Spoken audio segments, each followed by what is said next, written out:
आनंद सद्गुरु साईनाथ महाराज की जय। सद्गुरु श्री सचिदान सद्गुरु श्री स्वामी समर्थ महाराज की जय। गुरुदेव दत्त। సద్గురు శ్రీ సాయినాథ్ యొక్క సన్నిధానంలో ఆచార్యకుల భరద్వాజ మాస్టర్ గారి యొక్క ఆశీస్సులతో ఈరోజు దావాదిపల్లి గ్రామంలో శ్రీ స్వామి సమర్థ అక్కల్కోట్ మహారాజ్ గారి యొక్క జీవిత చరిత్ర గురించి మనం చివరి అంకాలకు వచ్చాం. గత కొన్ని వారాలుగా ఈ స్వామివారి యొక్క జీవిత విధానం, ఆయన యొక్క విచిత్ర చర్యలు, ఆయన సన్నిధికి చేరిన అనేక మంది భక్తుల యొక్క అనుభవాలు, ఇవన్నీ మనం మాస్టర్ గారి ద్వారా ఈ గ్రంథం ద్వారా మనం తెలుసుకున్నాం. ఈయన 1856, 1878 దాదాపు ఒక 22 సంవత్సరాలే అక్కలకోటలో ఉన్నారు. ఆ 22 సంవత్సరాలలోనే మత సామరస్యాన్ని ఆయన ఎంతమందికి ఆ విధానాన్ని అందజేశారు.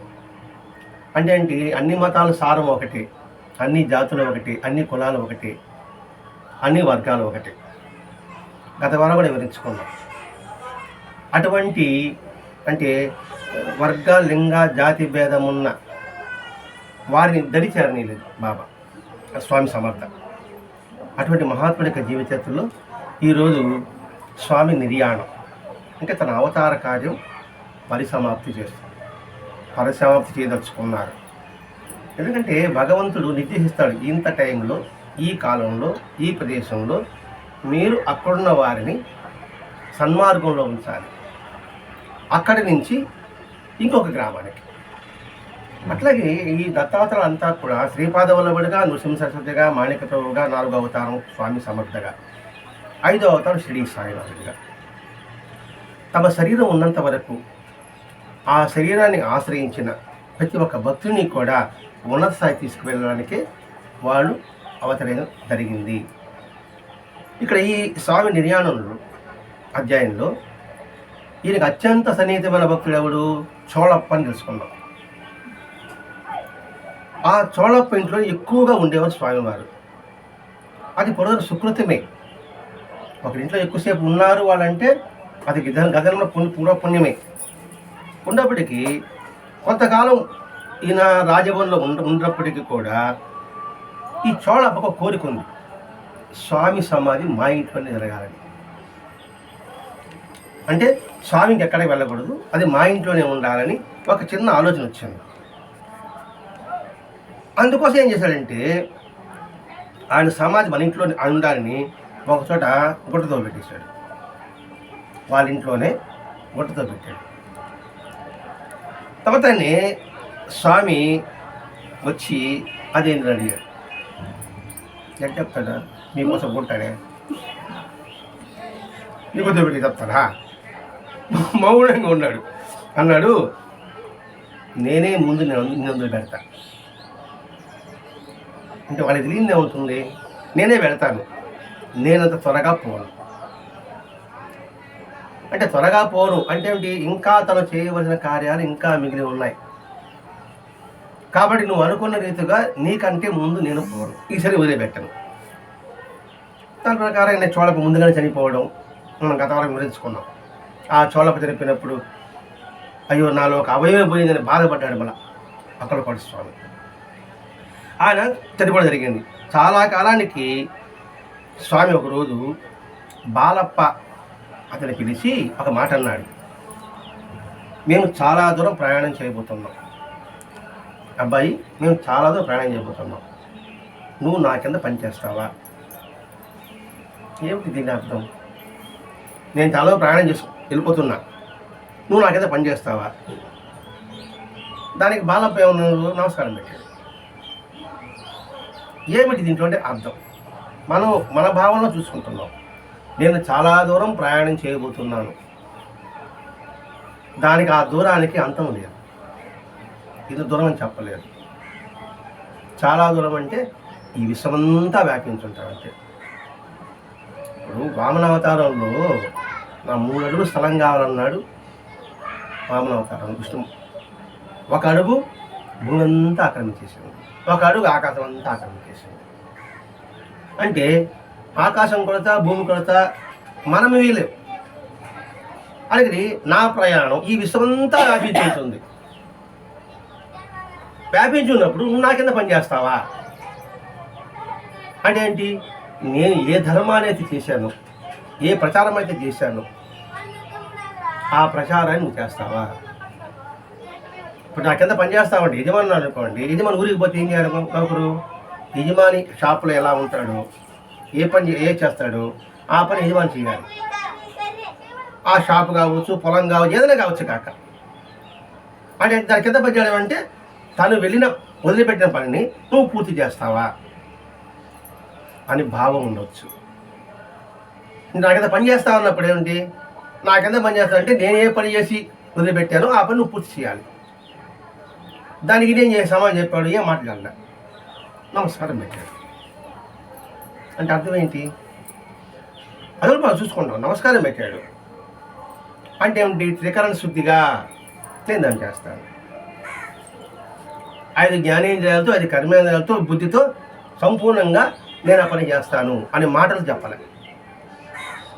ఎందుకంటే బాలప్ప సాధకుడు. బాలప్ప దగ్గరే బాబా స్వామి పాదుకలు ఇచ్చి మఠంలో స్థాపించు అని చెప్పున్నాడు. ఇంతకుముందు మనం వివరించుకున్నాం. అంటే దీన్ని బట్టి ఉద్దేశం ఏంటి? నేను హృదయపూర్వకంగా మీరు చెప్పిన పని నేను చూచా తప్పకుండా త్రికరణ శుద్ధిగా మనస వాచ కర్మన 3 ధర. ఒకటి మనసు అనుకుంటే, ఒకటి వాచ అనుకుంటే, బుద్ధి కర్మన నేను చేస్తాను అని భావం అయి ఉండవచ్చు. అంటే ఏంటి? తన గురువు గారు ఏ మాట చెప్పాడో, ఏ పని చేయమని చెప్పాడో ఆ పని తూచా తప్పక చేయవలసిన అవసరం మనకందరికీ ఉంది. ప్రతి ఒక్కటి మనం అనుభవించుకునే ప్రయత్నం చేస్తున్నాం. మాస్టర్ గారు వదిలిన పని మనమందరము త్రికరణ శుద్ధిగా చేయవలే. అందుకే ఇక్కడ నమస్కారం అంటే ఏదో బాహ్యంగా నమస్కారం పెట్టి చేస్తానని చెప్పడం కాదు. హృదయపూర్వకంగా ఆయన చెప్పిన మాటని, ఆయన చెప్పిన బాటని మనం అందులో ప్రయాణం సాగిస్తూ అందరినీ చేయి పట్టుకు నడిపించుకుంటూ నువ్వు ప్రయాణం సాగించవలే. అదే నువ్వు నిజంగా గురువుకి సమర్పించే దక్షిణనండి, ఆత్మసమర్పణనండి, ఏదైనా కావచ్చు కాక. కాబట్టి ఇక్కడ స్వామి బాలప్పకి చెప్పిన విషయం మనం అన్వించుకుంటున్నాం. తర్వాత ఆయన సమాధి నిర్యాణం చెందబోతుంటే కొన్ని సూచనలు చేసేవాడు. ఆయన బాగా పరుపు మీద పడుకుంటే ఆ పరుపు ఎత్తి ఒక చెట్టు మీద కట్టేశాడు. హారతి ఇస్తుంటే బోడించేశాడు. హారతిస్తాను అనుకోండి, టక్కని బోడించేశాడు. అంటే వీటన్నిటి వల్ల మనకు అర్థమవుతుందంటే చోళప్ప ప్రముఖ శిష్యుడు, భక్తుడు. అతడు చనిపోయినప్పటి నుంచి స్వామి తపన. అప్పుడే చెప్పాడు, నేను ఎక్కడ ఉండేది, అతడు చనిపోయాడు కదా. అప్పటి నుంచి ఈ స్వామిలో కొద్దిగా మార్పు వస్తూ ఉందట. అతడు చోళప్ప చనిపోయిన దినానైన తర్వాత స్వామి తను కూడా ఈ శరీరం చాలించడానికి ఆయన ఆరాటపడుతున్నట్లుగా అనిపించిందట. ఏది హారతి బోలించడము, ఆ పరుపుని చెట్టు మీద పెట్టడము. ఒక్కోసారి అంటుండేవాడు, నా హృదయమే పోయింది, అసలు ఒక భాగమే పోయింది. ఇది చోళప్ప. కొద్ది రోజుల్లో ఇంకా వస్తుంటే అక్కడ ఒక జంగాల మఠం ఉంది. అంటే జంగమ దేవాలు అంటారు. వాళ్ళకి శివుడు ఆరాధ్యం. ఆ ప్రాంతంలో అంటే జంగాల మఠం అంటే ఇప్పుడు మనం కోటి లింగాలు స్థాపించి ఉంటాం, మనం చూసుంటాం ఉన్న ఓడల్లో. ఆ విధంగా శివలింగాలు పెట్టుకొని ఉంటారు. వాళ్ళు పెట్టుకుని ఆరాధిస్తూ ఉంటారు. మీరు కోటి లింగాలు విన్నారు పేరు ఎప్పుడన్నా? అక్కడ శివలింగాలు అని పెట్టుంటారు. మంజులా సినిమాలో మనం చూసుంటాం. ఆ లింగాలకు పూజ చేస్తుంటారు మామూలుగా. చేసినప్పుడు స్వామి ఏం చేశారంటే అక్కడికి వెళ్ళి ఒక 50 పిడకలు తెచ్చి దాని మీద తెచ్చాడట. పేర్చిన తర్వాత తానే స్వయంగా నిప్పి పెట్టారు. 5 ఏళ్ళు చొప్పున ఖర్జూరకాయలు, బియ్యము, పళ్ళు, పూలమాలలు అన్ని దాంట్లో వేశారు. అది దగ్గరగా మండుతుంది. శివలింగాలన్నీ పగిలిపోతుంది కదా మామూలు. ఎంత మంటేస్తే అది పగిలిపోతుంది కదా. అది వేసేటప్పటికి వీళ్ళు ఏమనుకున్నారు, ఈ జంగాలంతా కూడా అయ్యో మన శివలింగాన్ని కాల్చేస్తున్నారే అనేసి కేకలు పెడుతూ పరిగెత్తారు. స్వామితో మాట్లాడే ధైర్యం ఎవరికి లేదు. స్వామి ఏమి చలించకుండా అంతా కాలిన తర్వాత బూడిదంతా పక్కన తీశాడు. తీస్తే ఒక్క శివలింగము పగల. అంతవరకు ఎట్లా ఉండిందో దానికంత అత్యంత దేదీప్యమానంగా వెలిగిపోతుందట, ప్రకాశిస్తుంది. అంటే దీన్ని బట్టి అర్థం మాస్టర్ ఇవ్వని ఏంటంటే, నిర్యాణానంతరం కూడా తన ఉనికి ఆ విధంగానే తన శక్తి ఉంటుందని, ఉజ్వలంగా ప్రజలుతుందని సూచన కాబోలు దీని అర్థం అని రాస్తున్నాడు మాస్టర్ గారు. మాస్టర్ గారు కూడా ఇలా ఉండొచ్చు, ఇలా జరిగి ఉండొచ్చు, ఈ విధంగా మనం భావించవచ్చు అని చెప్పారు. ఇక్కడ శివలింగం, అసలు శివలింగం అంటేనే, శివతత్వం అంటేనే అంతటా ఉండే తత్వం. శివుడు అంటేనే శుభం కలిగించేవాడు, అంతటా ఉండేవాడు. ఆ అంతటా ఉండేవాడు స్వామి. ఆ స్వామి ఆ శివలింగం భౌతికంగా చూసుకుంటున్నారు. దాన్ని ఏం చేశాడు? 50 పిడకలు పేర్చాడు. 5 కిలోల ఖజూరకాయలు, పండ్లు, పూలు అన్ని దానిలో వేశాడు. అంటే దునికి ఆహుతి ఇచ్చినట్టుగా, లేకపోతే యజ్ఞానికి ఇచ్చినట్టుగా అన్నీ 5, 5, 5, 5 50 పిడకలు. అంటే 5 సంఖ్యకి మనం జ్ఞానేంద్ర కానీ కర్మేంద్ర కానీ మొత్తం హృదయపూర్వకంగా జ్ఞానాన్ని దగ్ధంతో మనం అది ఈ సృష్టి ప్రపంచాన్ని చేయగలిగితే ఈ సృష్టి అంతా కూడా ప్రకాశవంతమవుతుంది. ఏమని? అంతటా కూడా ఒకే చైతన్యం ఉందనే భావన కలుగుతుంది. ఎవరిని చూసినా భగవతత్వమే గోచరమవుతుంది. ఇప్పుడు ఏ ముఖం చూసినప్పటికీ కూడా వింతైన కాంతి వెలిగిపోతున్నప్పుడు ఏమవుతుంది? అంతటా కూడా ఒకే చైతన్యం, ఒకే ఒక భావం ఉంది అని భావం కాబోలు. దాంతో మాస్టర్ చెప్పాడు, తను శరీరం వదిలిపెట్టినప్పటికి కూడా గతం ఎలా ఉందో, ఇప్పుడు ఎలా ఉందో, తర్వాత కూడా అటువంటి అలాగే ఉంటుంది అని దీని అర్థం కాబోలు, అలా సూచనిస్తున్నాడు కాబోలు.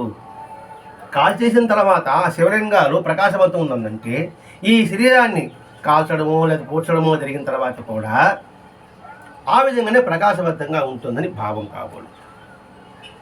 ఇంకోసారి ఒక తులసి కోట ఉంది. ఆ తులసి కోటని తీసుకొని కృష్ణుడి ఆలయం ముందు ఒక కోనేరు ఉంటే దాంట్లో ముంచమన్నాడు. అది చాలా బరువైంది. స్వామి దిగి ఆ పూలకొండ అంటే మనం సిమెంట్తో కట్టుకుంటారు కదా, ఇప్పుడు ఇంటి మీద, అది తీసేది చాలా బరువుగా ఉంటుంది.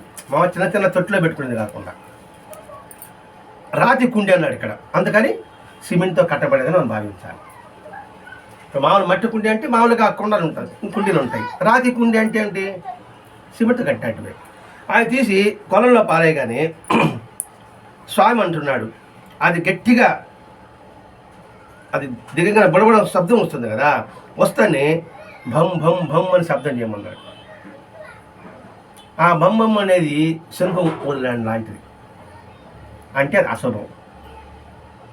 తులసి కోట రాతిది, మురళీధరుని విగ్రహం ఆలయం సమీపంలో కోనేరులో దాన్ని ముంచమన్నాడు.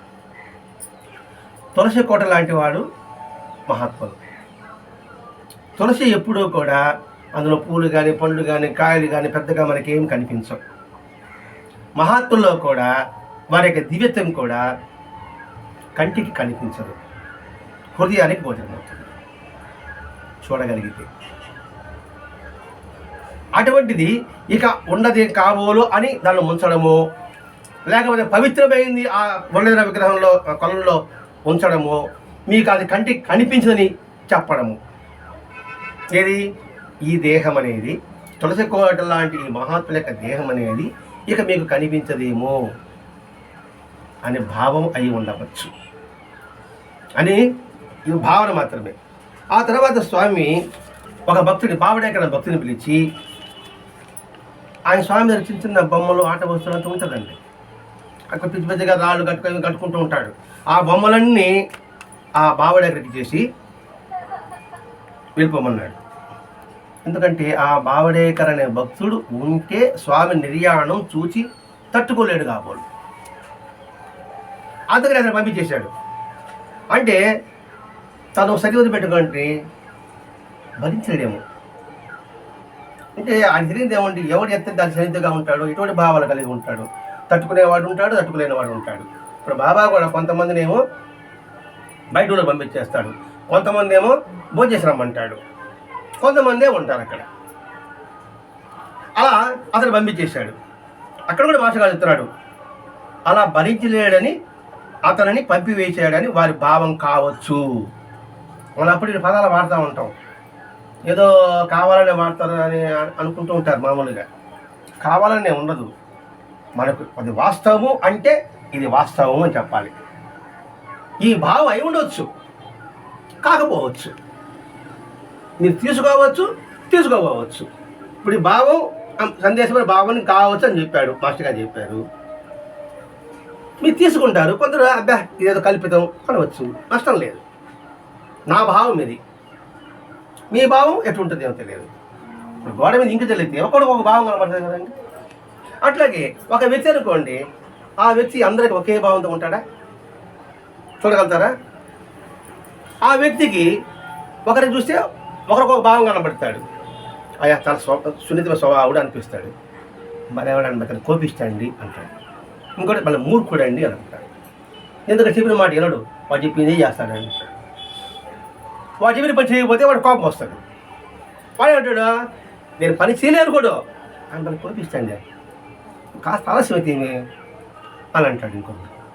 ఇంకొకటి ఏమంటాడా, ఆయన సున్నిత స్వభావం అండి అంటే వాడి మనసును బట్టి ఆడ ప్రతిబింబం, అర్థము ప్రతిబింబము.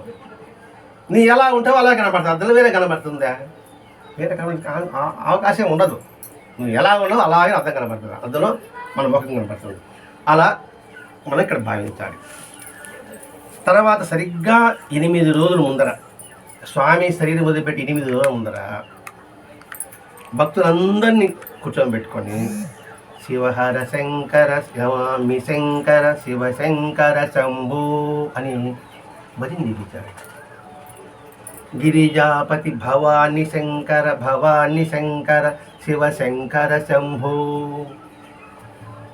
అంటే శివుని స్థుతిస్తూ, శివుని కీర్తన చేస్తూ, శివుని యొక్క భజన చేస్తూ అనేక మంది దగ్గర ఆ భజన చేయమని తాను కూడా ఆ భజనలో పాల్గొన్నాడు. మరి ఏ భజన చెప్పలా, శివుని గురించే చెప్పాడు. అంటే వినడానికి స్వామి స్వతహాగా ఆయన హృదయంలోంచి గొంతులోంచి భజన వినడం అదే మొదలు, అదే చివర. అంతకు ఎప్పుడు ఆయన స్వామి భజన చేసినట్టుగా మనం ఎక్కడ చూడలే, మనం వినలేదు, పుస్తకంలో చూడలేదు, వినలేదు. ఇక్కడ శివహర శంకర నమామి శంకర అంటే శివుడి తత్వము. శివుడు అంటే శుభాన్ని కలిగించేవాడు, అతనికి ఎప్పుడు నమస్కారం పెట్టండి. శివుడు అనంతుడు, సర్వవ్యాపకుడు. శివతత్వం అంటే ఆది లేదు, అంతము లేదు. మిగతా వాళ్ళకంటే పుట్టుక ఉంది, మరణం నిర్యాణము ఉంది. మనం ఏ అవతార పురుషుని ఇచ్చినప్పటికీ కూడా పుడుతున్నారు, తన అవతారం చాలిస్తున్నారు. కానీ శివుడు పుట్టుక తెలియదు, అంతము తెలియదు. అతన్ని మీరు స్మరించండి అంటే ఇక్కడ ఒక రూపాన్ని స్మరించింది కాదు, అంతటా దైవశక్తి స్మరించండి. ఆ శక్తి నేను చెప్పడం కాబోలు. ఎందుకంటే బాబా స్వామి యొక్క సమర్థత్వం, సర్వజ్ఞత్వం ఎంతమందికి ప్రకటమైంది. కాబట్టి అది నిరంతరం స్మరించండి. స్మరించాలంటే అవగాహన ఉండాలి. అవగాహన ఉండాలంటే ఆయన గురించి విని ఉండాలి.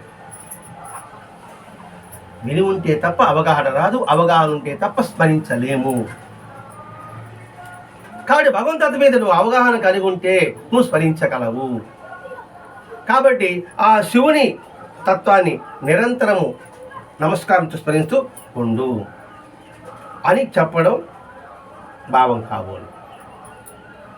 స్వతహాగా ఆ భజన చేసినప్పుడు అందరికీ వినే అవకాశం కలిగింది. చివరి 4-5 రోజులు తగ్గించుకుంటూ వస్తున్నాడు. ఆయన ఒక ఆట మొదలుపెట్టాడు. చిన్న చిన్న గులకరాలు తీసుకుంటాడు, సమాధి మాట కడతాడు. అంటే ఒక ఇండికేషన్స్, సూచన చేస్తున్నాడు. గ్రహించిన వాడు గ్రహిస్తారు, గ్రహించిన వాడు సద్వినియోగం చేసుకుంటారు, గ్రహించలేని వాడు ఏదో తమాషాగా చేసుకుంటాడు అనుకుంటుంటాడు. ఆయన ఒక చిన్న మామిడి తోపులు ఉన్నప్పుడు 4 రోజుల పాటు వారికి జ్వరం ఇంకా ఎక్కువగా రావడం ప్రారంభించింది. మఠంలో వదిలేశాడు. ఒక చిన్న మామిడి తోటలోకి వెళ్ళాడు. అక్కడ 4 రోజులు జ్వరం ఎక్కువైంది. స్వామి భోజనం పూర్తిగా మానేశాడు. వాడేం చెప్పాడు, నన్ను మర్రి చెట్టు కింద తీసుకోపో అని చెప్పాడు. స్వామి ఒక భక్తుడిని మర్రి చెట్టు తీసుకోమని చెప్పాడు. తీసుకున్న తర్వాత అక్కడి నుంచి ఆయనకి ఆరోగ్యం క్షీణించడం మొదలుపెట్టింది.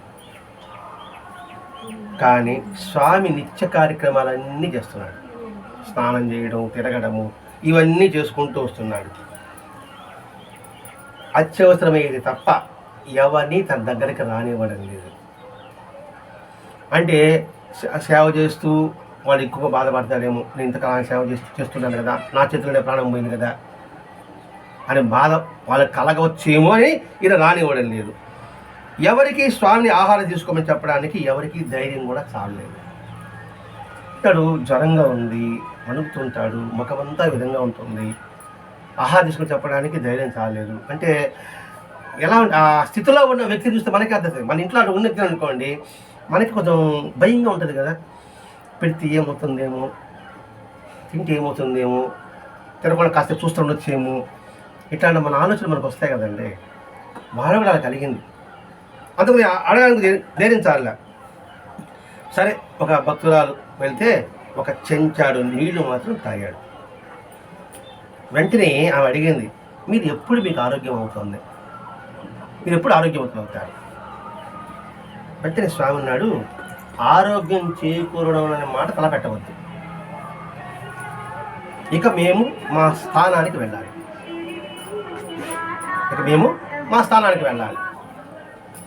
అంటే వాళ్ళ స్థానం అంటే ఏముంది? విశ్వంలో ఉన్న స్థానం. ఇప్పటి వరకు ఈ దేహంతో ఇక్కడ ఉన్నా, ఈ దేహం బాగుపడుతున్న మాత్రం మీరు భావించవద్దు. ఆ మాట అంటేనే ఇంకొంచెం భయం వేశాడు. ఎంతోమంది డాక్టర్లు వచ్చారు, వస్తే ఒక్కరిని కూడా దగ్గరికి రానివ్వలేదు. నాకేమో అంటే ఆరోగ్యం బాగుపడాలని వాళ్ళందరూ అనుకున్నారు, స్వామి మాత్రం అనుకోలేదు. ఎన్ని మందులు ఇచ్చినా తీసుకోలేదు. బలవంతం చేస్తే వాళ్ళ స్థితి కోసం కాస్త మందు నోట్లో పోయించుకున్నాడు. మళ్ళీ అది బయట వచ్చేసాడు. ఏదైనా లోపల ఇష్టం ఉండాలి కదా, ఇష్టం ఉంటే మింగుతారు. వద్దు బలవంతంగా చేస్తే అవుతుంది, అది బయట వచ్చేస్తాయి. ఇది మనం గుర్తించాలి. ఎప్పుడు ఎవరిని బలవంత పెట్టకూడదు. అనారోగ్యం ఉంటేనే కాదండి, ఏదైనా సరే ప్రతి ఒక్కటి కూడా అంటే ఒక్కొక్క దాంట్లో మనం అనుసరణ చేసుకుంటూ రావాలి. వాళ్ళు బలవంతంగా పోసారు, వాళ్ళ శుద్ధి కోసం తాగాడు, కానీ శరీర సంగతిలా మళ్ళీ బయట వచ్చేసాడు. రోజుకు క్షీణిస్తుంది. మళ్ళా మీకు ఎప్పుడు స్వత చేయకూడదు అంటుండే ఒక సిద్ధరామయ్య భక్తురాలు.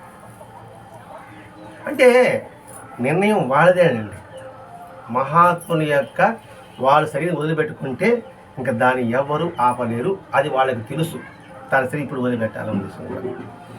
దాని ఉదాహరణ మనకి మాస్టర్గా చెప్పుకునేదానికన్నా కూడా ఈ స్వామి వివేకానంద ఆయన తన డైరీలో ఒక రెడ్ మార్క్ పెట్టుకున్నాడు, ఫలాని రోజు నీ శరీరం వదిలిపెట్టాలని.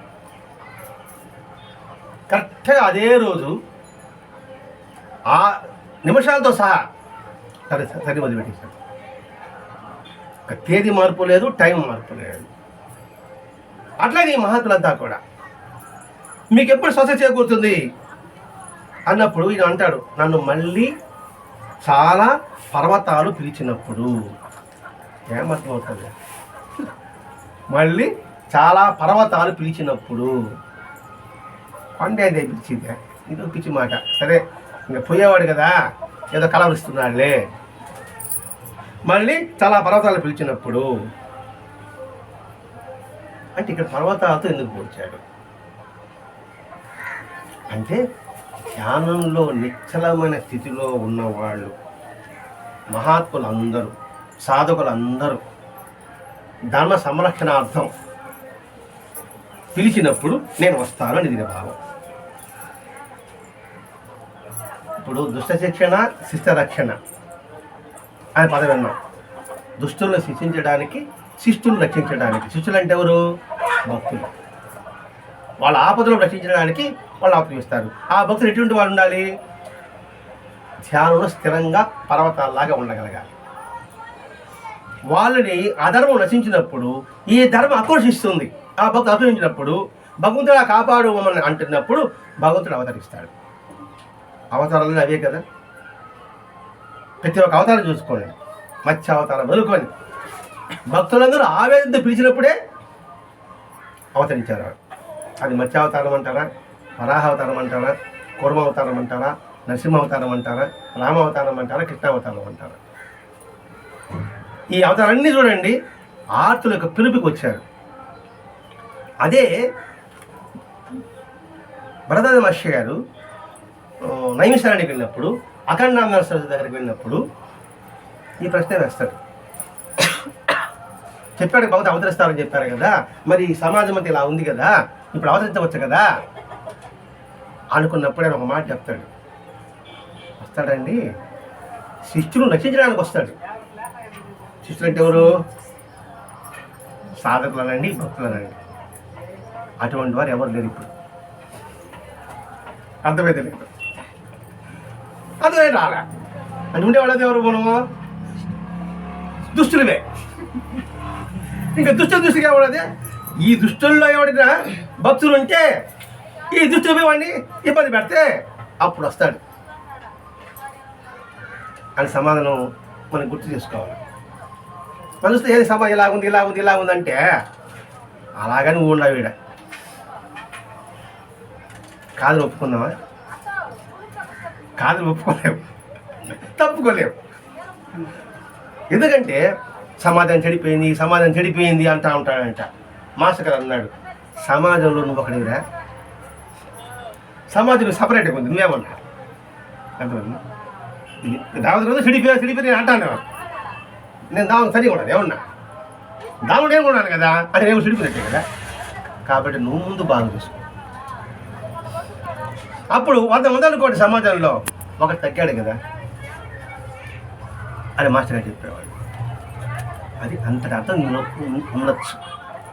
అంటే పర్వతాలు, చాలా పర్వతాలు కూడా, ఒక పర్వతం కూడా కాదంట, చాలా పర్వతాలు పిలిచినప్పుడు వస్తాడట. అంటే చాలామంది సాధకులు, చాలామంది భక్తులు వాళ్ళు ఆకర్షిస్తే, ఆ ప్రార్థన చేస్తే వస్తారు. అందుకనే మాస్టర్ గారు ఈ కోస్తా తీరంలో షిరిడీ సాయినాథ్ అవతరించాలంటే మనం అందరం తీవ్రంగా కానీ పారాయణ చేయగలిగితే తప్పకుండా కూడా ఈ కోస్తా ప్రాంతంలో మహాత్ముడు అవతరిస్తారని చెప్పుకున్నారండి. అంటే మనం అందరం కూడా తీవ్రంగా పారాయణ ఇప్పటి వరకు చేయడం లేదు. ఇక మేము చేయాలని నిర్ణయించుకున్నాం. అప్పుడు మనం ఉంటాము లేం కదండి, ఎందుకు చేయాలా, వయసు అయిపోయింది కదా అని అనుకుంటాడు కదా. పోటీగా అవకాశం ఉందని అనుకోడానికి అవకాశం ఉన్నా నువ్వు లేకపోయినా ఆ ఫలాన్ని ఇతరులు తింటారా తినరా? చెట్టు నాటినోడు అందులో పళ్ళు తింటాడా? మామిడి చెట్టు నాటే, ఇప్పుడు నాటే అనుకుందాం, అది పెరిగి పెద్దది 4 ఏళ్ళు పట్టింది అనుకోండి, అదే తిరగలనా? గ్యారెంటీ ఉందంటారా?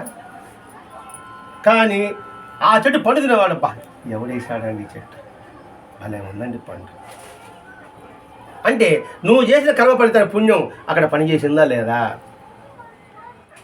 కాబట్టి వయసు అయిపోయింది, ఇంకేం పాలన చేస్తే ఆడరాపోతాడు అయినా ఉండేవాడు సార్లే అనుకోకుండా, ఎప్పుడు ఏ క్షణాన్ని ఎప్పుడు ఏదో మనకు తెలియదు కాబట్టి నిత్యపారాయణ చేసుకుంటున్నప్పుడు మహాత్ములు అవతరిస్తారు. వాళ్ళ అవతరం ద్వారా, వాళ్ళ సందర్శనం ద్వారా ఎంతమంది బాగుపడతారో ఆ పుణ్యం మనకి కోసం చెప్పడం భావం. రెండవది ఇంకొకటి అడిగితే, పండరి దగ్ధమైనప్పుడు అన్నాడు. పండరి దగ్ధ అంటే పండరిపురం కాలిపోతానా అని అనుకుంటాం, అంతే కదా అనుకునేది. పండరి దగ్గర పండరి కాలిపోతుందనా? పండరిలో ఉండేది ఎవడు? విఠలుడు.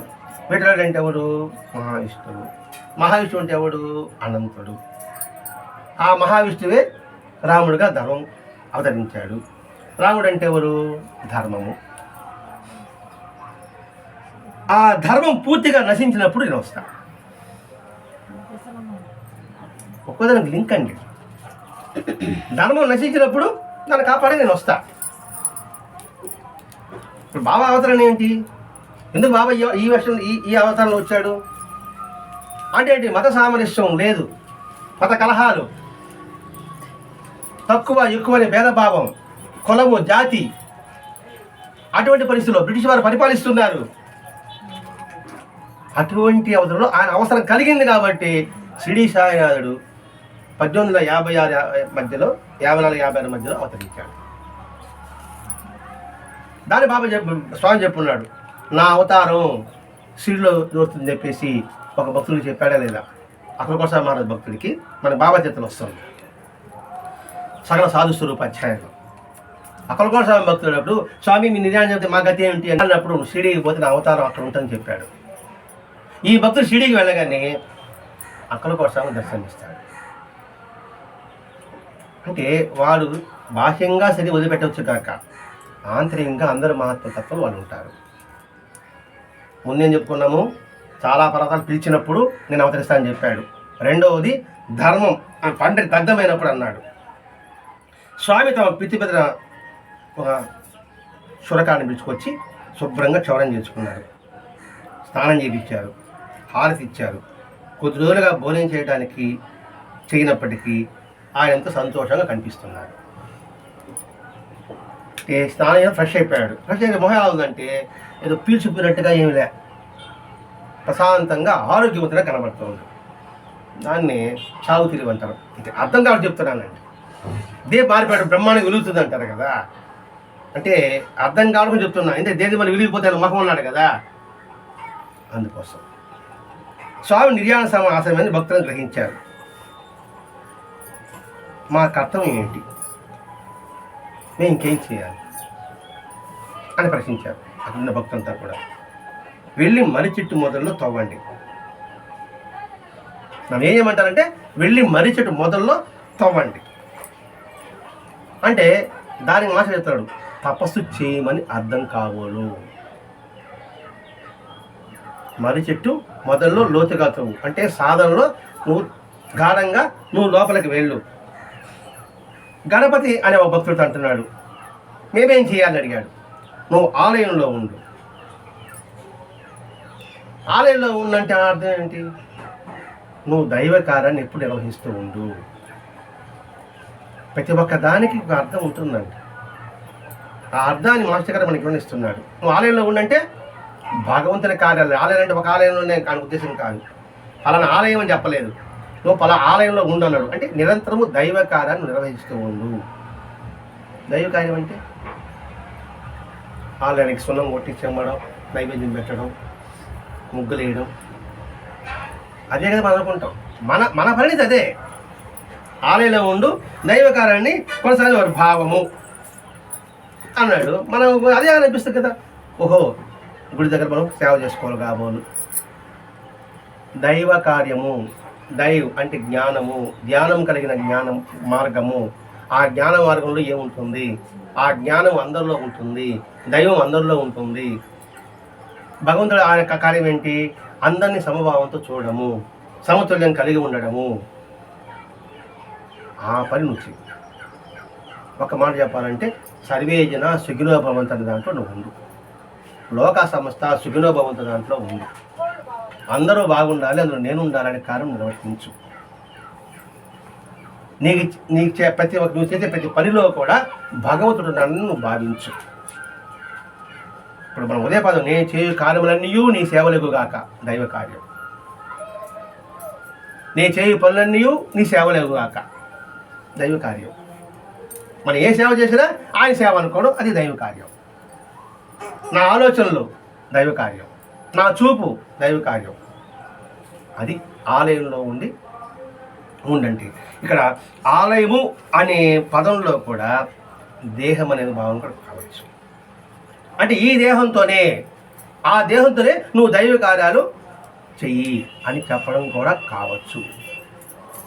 అంటే మనం ఎందుకు ఇన్ని ఉదాహరణలు చెప్పుకుంటున్నామంటే ఏదో ఒక ఉదాహరణ మన మనసు చొచ్చుకుంటుందని, అంతకుముందు ఇంకేం కాదు.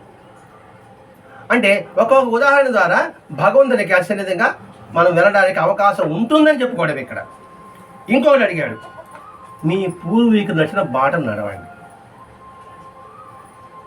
మన పూర్వీకులు ఎప్పుడూ కూడా ధర్మ మార్గం నడిచారు. మనం ఆలోచించి అర్థమండి. మన పూర్వీకులు ఎప్పుడు కూడా ఒకే మాట ఒకే బాట. నీకెవరు తెలియదు, దావతుల గ్రామస్తులతో మాట్లాడుతున్నాం. దావతుల గ్రామంలో పూర్వీకులు ఎలా ఉన్నారు? ప్రతి ఒక్కరిని మతించేవాడు, చిన్న పెద్ద గౌరవం ఉండేది. అంటే ఈ ఊరు కాదు, ఊరు చెప్పుకుంటున్నామండి, ప్రతి ఒక్కరు అదే. మరి అది మనం ఇప్పుడు ఆచరిస్తున్నామా అంటే మన సంగతి కాదు. ఇక్కడ ఆయన చెప్పిన మాట, మీ పూర్వ అంటే మాతో చెప్పాడు, మీ పూర్వీకులు నచ్చిన బాటలు మీరు నడవండి. ఇంటిని ఎంత శుభ్రంగా పెట్టుకునేవాళ్ళు, ఎన్ని గంటలు లేసేవాళ్ళు, వాగ దగ్గర ముగ్గు ఎన్ని గంటలు పెట్టేవాళ్ళు, సూర్య దగ్గర రాకముందే ముక్క కూతుంది. అది ధర్మం కాదా? ఆలోచించాలి. సూర్యుడు అస్తమించక ముందే ఇంట్లో దీపం వెలుగుతుంది, ధర్మం కాదా? మన అందుకు అన్వించుకుంటా అండి. ఊరు అది కాదు, నేను అనుకోండి, నేనే అంతే. మా నాన్న, మా తాత, మా తండ్రులు ఏం చేశారో ఆ మార్గం నేను నడవాలి. ఎందుకంటే ఆ పూర్వీకులే దేవతలు. ఎవరికో వాడు చెప్పాడని భావన కాదండి. మనం ప్రతి సత్సంగం అనుకుంటాం, ప్రతి ఒక్కటి మనం అనుభవించుకోవాలి. అనుభవించుకున్నప్పుడు మాత్రమే సత్ఫలితం ఉంటుంది, ఉపయోగం ఉంటుంది. లేకపోతే వచ్చాము, కూర్చున్నాము, విన్నాము, వెళ్ళాము, దాని ఉపయోగం లేదు. కాబట్టి ప్రతి ఒక్క మాట మనకు అనుభవించుకుంటూ రావాలి. అందుకని ఇక్కడ పండరన్నాం అదే అనుకున్నాం, పర్వతాలు చెప్పుకున్నప్పుడు అదే అనుకుంటున్నాం, ఇప్పుడు ఆలయం అన్నా అదే అనుకుంటున్నాం, ఇప్పుడు పూర్వీకులు అన్నా కూడా అదే అనుకుంటున్నాం. కానీ మనందరం మన గోత ఋషులు ఉన్నారండి, వాళ్ళు ఎంత గొప్పవాళ్ళు వాళ్ళు. మరి వాళ్ళ బాటలో మనం నడవాలి అని చెప్పడం ఆ ఒక్క భక్తుడికే కాదు, మన అందరికీ ఇది వర్తిస్తుంది. ఆ తర్వాత భగవద్గీత 9వ అధ్యాయం తెప్పించి అనన్య చింతయంతో మాం అనే శ్లోకాన్ని స్వయంగా స్వామి చదివాడట. అనన్య చింతన శ్లోకం అది లేదు.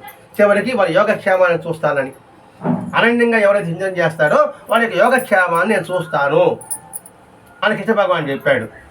చివరి మాట అది. అనన్యంగా అంటే మనం ఏమనుకుంటున్నాము, నిరంతరము, పదే పదే అనే పదం కూడా వస్తుంది. అనన్యము అంటే ఏమిటి? వేరు లేదు, ఉన్నది ఒకటే. అన్యము లేదు అంటే వేరేది లేదు, ఉన్నది ఒకటే, నిరంతరం చింతిస్తూ ఉండని అర్థం అని కూడా వస్తుంది. అంటే ఇతర ఆలోచన లేకుండా, అంటే అర్థం ఏంటి? ఉన్నదంతా కూడా ఒకే ఒక శక్తి స్వరూపం. ఆ శక్తి స్వరూపే నిరంతరము చింతనచి. దానికి ఉదాహరణ ఉదయ ప్రార్థన అండి. నీ అనుభవించే అనుభూలనియు నీ ప్రసాదములుగా గుర్తించునుగాక అనేది అనన్య చింతన. వేరే కనబడదనమాట, ఉన్నది ఒకటే అనే భావం నిలుపుకో. పోయిసారి చెప్పుకున్నాను, ఎరుకు కలిగి ఉండనేసి, ఎరుకుతో దైవాన్ని తెలుసుకున్నామే, అది అనన్య చింతన. ఆ శ్లోకం స్వయంగా ఆయనే చదివారట. అంటే తన నిర్యాణానికి ముందు ఎన్ని సూచన చేసుకుంటూ వస్తున్నాడు చూడండి. ఇక్కడ ముందేమో పరుపు నెత్తి పైన కట్టేశాడు. అంటే ఏంటి? ఇంకా హారతి ఇస్తుంటే దాన్ని బోడిచ్చేసాడు. శివలింగాలను తగలబెట్టాడు. అయిన తర్వాత అది ప్రకాశవంతంగా ఉంది. తులసి కోటనేమో కోనేట్లో ముంచేశాడు. బొమ్మమ్మ శబ్దం అశుభని చెప్పాడు. అంటే ఈ దేహం ఇంకా ఉండదు అనే భావనతో. ఎప్పుడు మీకు ఆరోగ్యం చేకూరుతుంది అంటే దాని ఆలోచన పక్కన పెట్టమ్మా అని చెప్పాడు. ఇంకా వాళ్ళని ప్రశ్నించి అడిగితే పంటరి దగ్ధమైనప్పుడు అని చెప్పి, అంటే ధర్మం నశించినప్పుడు మళ్ళీ అవతరిస్తానని చెప్పాడు. చాలా పర్వతాలు పిలిచినప్పుడు, అంటే సాధకులు ఎప్పుడు కూడా ఆతిథ్యం పిలిస్తే అప్పుడు నేను వస్తాను అని చెప్పుకున్నాడు. మీరు శరీరం వదిలిపెట్టుకుంటే ఏం చేయాలి అంటే ఆలయంలో ఉండు, దైవ కార్యాన్ని చెయ్యి అన్నాడు. మరి ఆలయంలో దైవ కార్యాన్ని పని నిర్వహించుకుంటాం కదండి. మీ పూర్వీకులు నడిచిన బాటలో మీరు నడవండి అని చెప్తున్నాడు. అంటే మరుసటి మొదలు తోవు అన్నాడు, నిరంతరము ధ్యానిష్ఠులో ఉండు అన్నాడు. ఇవన్నీ సూచనలు, స్వామి నిర్యాణానికి ముందు ఇచ్చిన సూచనలు. ఈ సూచనలు మనం జాగ్రత్తగా గమనించాలి. ఇందులో మనకి ఇది ఏం అర్థం కాకపోయినా రెండు పట్టుకోవచ్చు. ఒకటి, ఈ ఆలయంలో ఉంటూ నువ్వు దైవ కార్యాన్ని చేస్తూ ఉండు. ఎందుకు ఈ ఆలయం అంటున్నావు? పెద్దలు ఉన్నారు, దేహమే దేవాలయం అని పదం వాడారు. ఊరికే చెప్పరండి. ఆలయం ఎందుకు పోల్చుకున్నాం అంటే పిచ్చా అని అనొచ్చు. దేహమే దేవని చెప్పున్నారు బా. కాబట్టి ఈ ఆలయంలో ఉంటూ నువ్వు దైవ కార్యాన్ని ఇచ్చి, ఈ ఆలయంలో లేకపోతే దైవకారం కుక్క చేయలేదు, పిల్లి చేయలేదు, నక్క చేయలేదు. అయ్యో చేయగలుగుతుంది. ఈ మానవ దేహం మాత్రమే పవిత్ర కార్యాలు చేయడానికి అర్హత ఉంది. దైవ కార్యాలకి దేవాలయానికి వెళ్ళాలంటే నువ్వు 20,000 పెట్టి కుక్కను కొనొచ్చు కాక ఆ కుక్కని దేవాలయం తీసుకుపోతారా? తీసుకుపోతే లోపల రాణిస్తారా? ఆ వ్యక్తే వాడు మద్యపానానికి అలవాటు పడిన వాడే లోపలికి సరిపేస్తారా? అంటే ఈ దేహానికి అర్హత. కాబట్టి ఈ దేవాలయంలో ఉండి నువ్వు దైవ కార్యాన్ని సాధించు. ఇది ఒకటి గుర్తుపెట్టుకున్నా కూడా మన ధర్మధన్యం. అప్పుడు ఈ దేహం ఎలాంటి పవిత్రంగా చూసుకోవాలి, భగవత్ ప్రసాదంగా భావించాలి. అందుకే ఈ దేహాన్ని శుష్కింప చేసుకోకూడదు, ఆరోగ్యం చేసుకోవాలి. అందుకని యోగాసనాలు వ్యాయామాలు పెట్టారు. రెండవది, మీ పూర్వీకులు నడిచిన బాటలు నడవండి. ఈ రెండు గుర్తుపెట్టుకున్న ఈ రెండు సూచనలు మనకి మార్గ నిర్దేశిస్తుంది. ఏ మార్గం? అత్యంత ఉన్నతమైన మార్గం, శ్రేష్టమైన మార్గం. అంటే ఇది స్వామివారి ఉపదేశం అనుకుందా కాదు, సూచన. మాట దిక్సూచన చెప్తున్నాను అనమాట. ఈ సూచనలో మీరు వెళ్ళగలిగితే ఆనడిచేంత ఎంతో అమాం మీ యోగక్షేమాన్ని నేను చూస్తాను చివరి చెప్పేశాడు. మళ్ళీ అర్థమైన భావించుకుంటున్నాం. ఇంతవరకు మనం గుర్తుపెట్టుకోగలిగితే ఈరోజు మాస్టర్ గారు స్వామి సమర్థుడి యొక్క చరిత్ర ద్వారా మనం ఈ 3 సూచనలు గుర్తుపెట్టుకోవాలి. మళ్ళీ అది పదే మననం చేసుకోవాలి. ఆలయంలో ఉంటూ దైవ కార్యాలు ఇచ్చి మీ పూర్వీకులు నడిచిన బాటలో మీరు నడవండి. ఆ భావంతో మీ ఇప్పుడు ఉంటే భగవద్గీతలో 9వ శ్లోకంలో చెప్పినట్టుగా మీ యోగక్షేమాలు నేను చూస్తాను. ఇంకా పండగ సంగతి, పర్వతాల సంగతి, మనుషుడు మొదల సంగతి కొంచెం దానికి కష్టంగా ఉంటుంది. అది ఈ రెండు మనకి ఈ 3 గుర్తుపెట్టుకోవడం చాలా సులభం. ఈ 3 ముక్తికి మార్గం. అది ఈరోజు మనకి మాస్టర్ గారు అందించిన గొప్ప సందేశం. స్వస్తి. శ్రీ సచ్చిదానంద సద్గురు సాయినాథ్ మహారాజ్ కీ జై. సద్గురు శ్రీ స్వామి సమర్థ కీ జై. గురుదేవ